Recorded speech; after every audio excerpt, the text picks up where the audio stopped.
2018 पंचायत चुनाव, 2018 नहीं मैं बोल रहा हूं करते हैं आप लोग, नहीं 2018 पंचायत चुनाव के दौरान 65 लोगों का मर्डर हुआ था, तब आप लोगों ने कहा था कार्रवाई करेंगे। 2019 में 12 लोगों की मौत हुई, तब आपने कहा कार्रवाई करेंगे। 2021 में 12 लोगों की मौत हुई, तब आपने कहा कार्रवाई करेंगे। अब 22 मार्च 2022 में 9 लोगों को जला दिया गया, तब आप लोग कार्रवाई करेंगे। सर पहले कार्रवाई करेंगे, कब करेंगे? विष्णु जैन जी, मैं आपके पास आ रहा हूं। विष्णु जैन जी, अच्छा चलिए आप बोल लीजिए पहले, शुक्ला जी आप बोल लीजिए पहले। हाँ बोलिए। आप जो ये नहीं, निश्चित एक जनभावना है और इस जनभावना के अनुकूल ममता बनर्जी से शासकों को तत्काल तख्त से उतारकर फेंककर उनको जेल में जहां उनका स्थान वहां भेजा जाना चाहिए। लेकिन एक लोकतांत्रिक संवैधानिक व्यवस्था की मर्यादाओं के कारण कई बार इस तरह से हमको जो हताश होना पड़ता है। मैं आपकी हताशा, आपकी भावना का आदर करता हूं।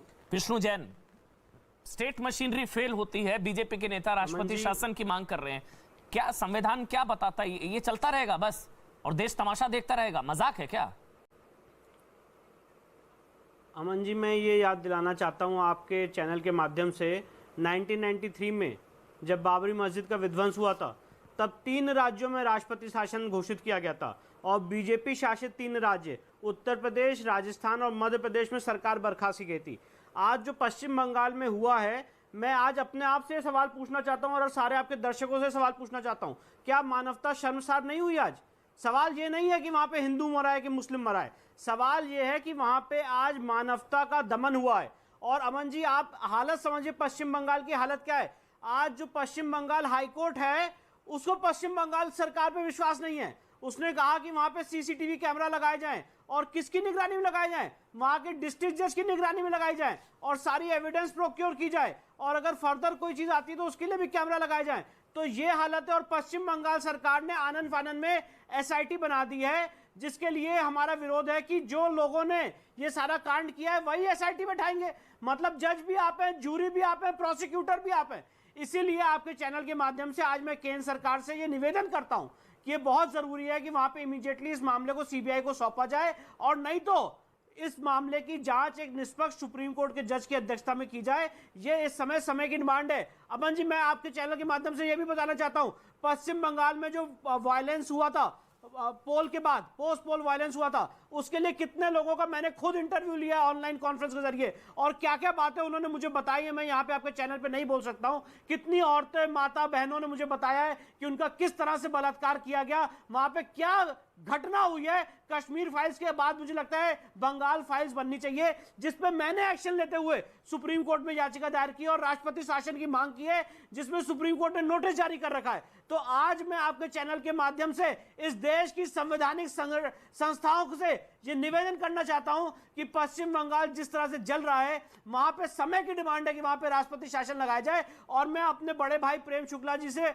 बड़े आदर से कहना चाहता हूं कि लोकतंत्र उनके लिए होता है जो लोकतंत्र पे विश्वास करते हैं। जिन्होंने लोकतंत्र का मर्डर किया है उनके लिए लोकतंत्र नहीं होता है। और इसीलिए आदरणीय मोदी जी से और बीजेपी से ये उम्मीद है कि वहां पे इमीडिएटली राष्ट्रपति शासन लगाया जाए। बराबर गवर्नर ट्वीट कर रहे हैं, आर्टिकल 356 ये इजाजत देता है कि वहां पे आप राष्ट्रपति शासन लगा सकते हैं। सरकारी कमीशन की जजमेंट है सुप्रीम कोर्ट की जो कहती है कि वहां पे आप पैरामिलिट्री फोर्स भेज सकते हैं। और इस समय जरूरत है बंगाल को कि वहां पे टोटल स्टेट मशीनरी फेल हो चुकी है, इसलिए वहां पे पैरामिलिट्री फोर्स केंद्र सरकार को इमीडिएटली लगानी चाहिए। और जिस तरह से वहां पे असामाजिक तत्व घुस आए उनको रोकना चाहिए और पश्चिम बंगाल के लोगों की जान और माल की रक्षा करनी चाहिए। दिलीप घोष, किस चीज का वेट कर रहे हैं आप लोग? फिर मैं शुद्धू भाई आपके पास आ रहा हूं, शुद्धू बनर्जी जी मैं आपके पास आ रहा हूं, लेकिन पहले दिलीप जी किस चीज का वेट कर रहे हैं? ये आपने सुना विष्णु जैन को, ये आम जनमानस की भावना है मेरे ख्याल से। भाई बंगाल हमारा है, देश का पार्ट है, हम सबका बंगाल है भाई, हम सबको प्यार है बहुत बंगाल से।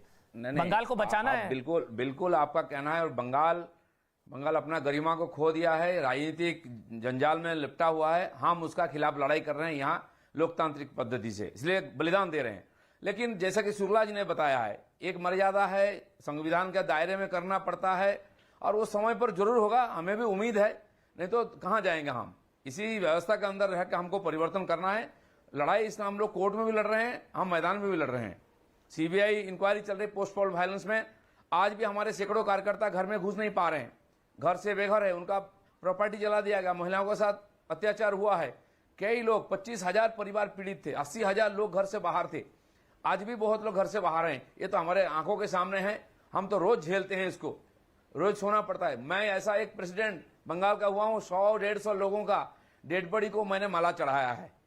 तो ये इससे दुर्भाग्य क्या होगा। लेकिन हम जिस व्यवस्था में है उस व्यवस्था के अंदर ही इसका परिवर्तन करना पड़ेगा। कश्मीर को लेके 40 साल तक हम झेलते रहे, आज कश्मीर में न्याय आया है। लेकिन जो कि है कि जिस व्यवस्था में है व्यवस्था पर भरोसा हमको रखना ही पड़ेगा और बलिदान देने के लिए हम तैयार हैं, दे भी रहे हैं। मुझे लगता है कि बहुत जल्दी इसका निराकरण होगा। लेकिन आपको धन्यवाद, मुझे दूसरा चैनल में जुड़ना है, इसलिए मैं आपसे विदा लेता हूं।